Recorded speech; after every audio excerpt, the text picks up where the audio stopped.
This is Mark Crescenzi's POLI 150H lesson accompanying Chapter 10 of Bruce Bueno de Mesquita's Principles of International Politics, 5th edition. How does trade affect international politics? International trade typically consists of exchanges between businesses and individuals across the globe. So what exactly does trade have to do with international politics? In this lesson, we'll look at how and why trade affects state governments. We'll first focus on how governments can create barriers to trade using tariffs or other policies, and then we'll consider what types of governments might be more likely to encourage these policies. Before we begin, it's important to distinguish between free trade and fair trade. In a simplified free trade scenario, each country specializes in producing goods in which they have an economic comparative advantage. Free trade is characterized by competitive markets and low prices. In unencumbered free trade, public supply and demand determine the price point. A basic supply and demand graph illustrates this point. As you may know from economics, as prices increase, the supply curve increases and the demand curve falls. The intersection between supply and demand determines the price and quantity of a good produced. At first glance, it may seem like more competition and low prices helps everyone all over the world. However, like all policies, there are winners and losers of free trade policies. In the international system, who benefits and who loses from free trade policies? How do you know? Pause the video to discuss with your small group. In contrast to free trade, fair trade involves government interference with the free market through various forms of protectionism. Why might a government be interested in pursuing protectionist policies? Pause the video to discuss with your small group.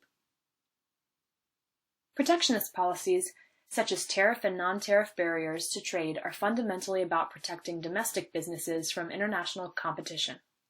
A tariff is a tax on a foreign good. Overall, taxes or tariffs can impact demand for goods and services. We can illustrate this logic by revisiting the supply and demand curve. Suppose a tariff is imposed on foreign widgets entering the U.S. market. This results in a shift in the supply curve that ultimately both raises the price and lowers the quantity of the good. The domestic impacts are fairly straightforward. Domestic consumers pay more for a good than they would have without the protective tariff, while domestic producers are insulated from the effects of foreign competition. There are other ways besides taxes and tariffs to protect domestic interests. Can you think of any non-tariff barriers to trade? Pause the video to discuss with your small group. BDM uses the example of specific health legislation created by Congress to protect the interests of domestic producers. For example, France makes a fine, soft cheese that's at its peak flavor when it's only a few weeks old. But according to U.S. health law, no unpasteurized cheeses that are less than 60 days old can be imported into the United States. This non-tariff barrier protects American cheese producers, who lobby Congress to keep the law in place. The practice of lobbying by special interest groups makes us consider in what ways domestic politics impact trade policy.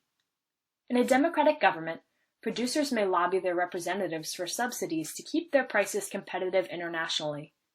They may lobby for tariffs on foreign goods from competitors, or for legislation to restrict other types of foreign competition. In Chapter 10, however, BDM makes the argument that democracies are actually more likely to be open to trade than autocracies. Why might this be true? Pause the video to discuss this with your small group. According to BDM, the explanation lies in the coalition size that government leaders require to get elected. This is at the heart of the selectorate theory that is central to much of BDM's work. According to the selectorate theory, in democracies, leaders need a very large coalition in order to get elected by the general public. In autocracies, the ruling person or group requires a very small coalition to prop up the government. To maintain a hold on power, autocrats often use private benefits to please elites within their small coalitions. Some of these benefits come in the form of protectionist policies that protect special interests. It is further worth noting that trade protectionist policies vary across different types of democracies. In representative democracies, where leaders are elected from their districts, protective legislation is common in competitive political districts. For instance, a Wisconsin lawmaker from a contested district might lobby for a bill to ban importing unpasteurized cheese in order to protect his home district's cheese industry and win Wisconsin votes. In other types of democracies, such as those with proportional representation, Protectionist policies often help large industries across the country rather than niche industries. Now, take a few minutes to discuss with your small group the pros and cons of free and fair trade policies. What kind of impact do these policies have on global politics and the creation or avoidance of international conflict? This is Mark